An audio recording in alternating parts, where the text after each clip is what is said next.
गिरिराज जी की लीला, गिरिराज गोवर्धन गोवर्धन, हर एक असुर का वध, हर एक लीला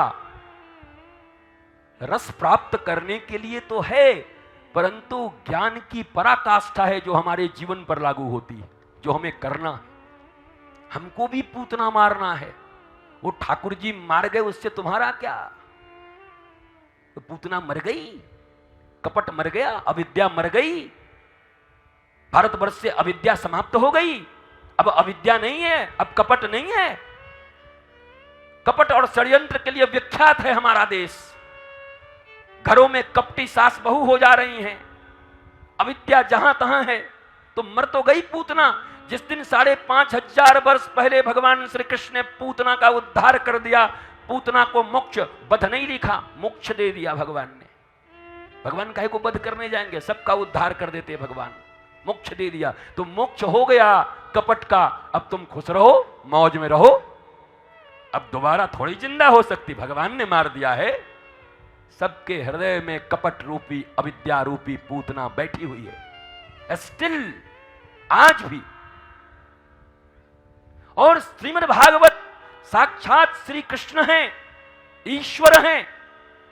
और श्रीमद् भागवत का जहां अनुष्ठान हो रहा है, जहां वाचन हो रहा है, इसका अर्थ यह है कि 5,500 वर्ष पूर्व ठाकुर जी ने पूतना को जो मोक्ष दिया, जो उद्धार किया, उससे ब्रज के लोगों में आनंद आ गया।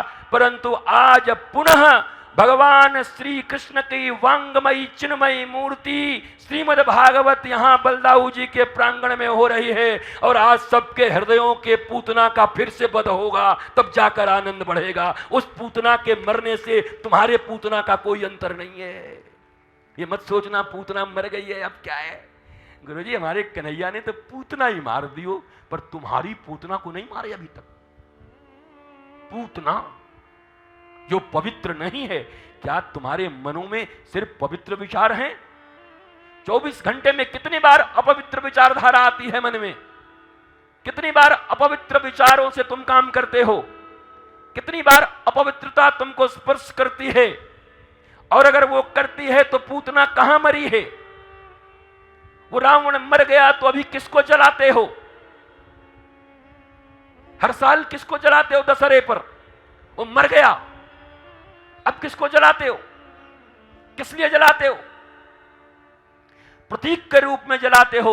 याद करते हो कि इस दशानन को, इस मोह रूपी, अहंकार रूपी रावण को अपने हृदय में हम भी जिंदा नहीं रहने देंगे।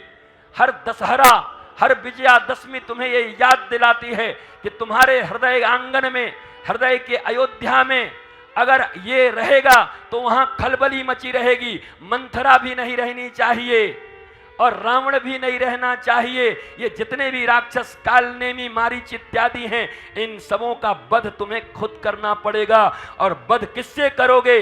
तुम्हारे पास आयुध कहां है? तो गुरुदेव भगवान का दिया हुआ ज्ञान ही वो शस्त्र है जिससे उसका वध किया जा सकता है, और वो सदा करना पड़ेगा। और गुरुदेव का ज्ञान शास्त्रोक्त है, शास्त्र की विधि के अनुरूप है, शास्त्र से बाहर नहीं है।